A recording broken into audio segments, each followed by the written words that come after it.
Hi everybody, how y'all doing? Welcome back to my channel. Yes, y'all see my gaming rig in front of me. After I had cleaned her, and I did post a little message that said PS explaining what situation I'm having with her. But anyway, after I cleaned the ASUS P8Z77-V LE for limited edition, the motherboard didn't boot. So I took my RAM out. I seeded everything one memory at a time. It booted up on 8 GB. I turned it off. Put another 8 GB in. It booted up on that memory, which gave me 16 GB. And when I went ahead and put the other two 8 GB in, no post. When I had bought this motherboard used off eBay, the seller who sold it had it basically half overclocked and half not overclocked. So that probably did something to the two RAM slots. I didn't detect it, so that's my bad. But what I'm going to stop doing is, if I'm going to buy used products, I'm gonna go back to Newegg, because I trust the sellers off Newegg than I do eBay. eBay, it just mostly want to sell you their stuff that they're trying to make a little quick money off of to add on to what they want to buy. So she posts only using 16 GB. The motherboard supports up to 32 GB of DDR3 1600 MHz. I can only use two 8 GB sticks, not the whole full 32 GB stick, which frustrated me because I got money sitting on the table. That pisses me off. So I say, you know what? Let me go ahead on and with the Newegg. I was going to buy another motherboard off eBay, but I said let me go to Newegg, because when Tiger Direct went obsolete with their products, I went to Newegg, and I've been trusting Newegg ever since 2003, 2004, in that time frame. So I've been rolling with Newegg for a while now. So I went to Newegg. I had bought the MSI B75MA-P45. That motherboard is LGA 1155, and I can't wait till she come in. Now, when I had brought my ASUS LGA 775 from Ali Express, it came from overseas. So what I'm really doing is start looking for my motherboard overseas, because the stores over there have strong technicians, and when I reach back to the technician, when I had brought the MSI motherboard, he sit down and say, we will not send anything out if it's not working in good condition. They tested it, it boosted, it posts multiple times, because they run about 10 tests before they send the board out. So yes, when that motherboard gets in, I'll be doing the unboxing as well as the installation and get my baby up and running.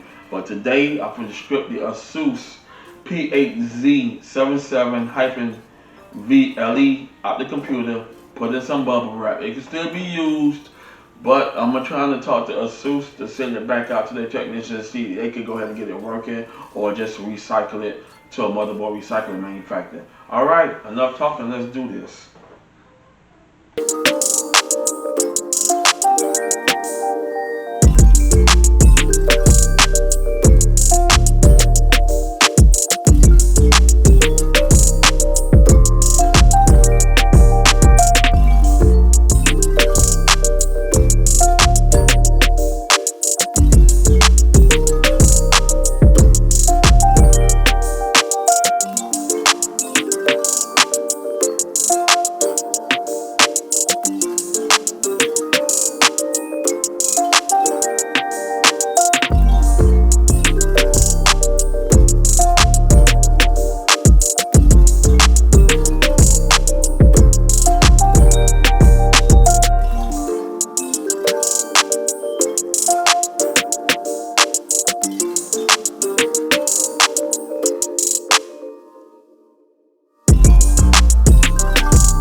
Alright, she's done.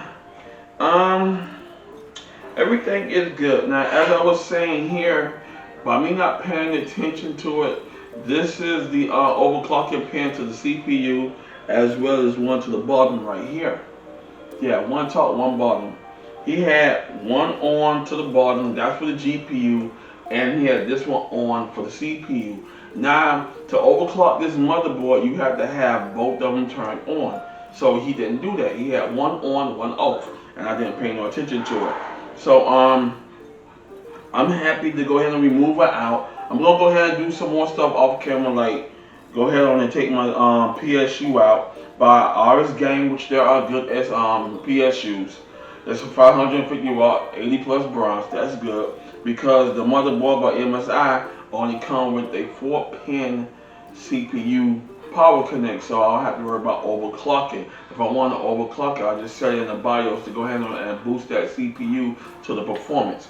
But other than that, like I said, I don't need to boost anything. So she's done. All I have to do now is just wait for the new motherboard to come in. Put my Intel Core i7 3770 4 cores, 8 threads back in there.